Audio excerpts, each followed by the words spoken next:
શ્રી સાળંગપુરના કષ્ટભંજન દેવ હનુમાનજી.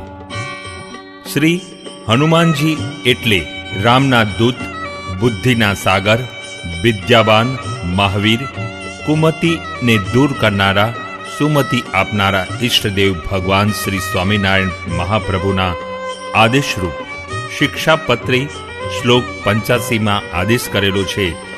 અમારા આશ્રિત સત્સંગીઓને જ્યારે ભૂત પ્રેતાદિકનો ઉપદ્રવ થાય ત્યારે શ્રી હનુમાનજીના મંત્રોનો જાપ કરવો અથવા નારાયણ કવચનો પાઠ કરવો એ વિના બીજા કોઈ શુદ્ર દેવના સ્ત્રોત યા મંત્રનો જાપ કરવો નહીં. આ આદેશને ધ્યાનમાં રાખીને સંપ્રદાયના સિદ્ધાંત અને મર્યાદાઓને શ્રી હરિ આજ્ઞાનુસાર સ્થિર કરનાર તેમજ શ્રી હરિના સ્વરૂપ અને સિદ્ધાંતને જાણનાર યોગીરાજ સદગુરુ શ્રી ગોપાલ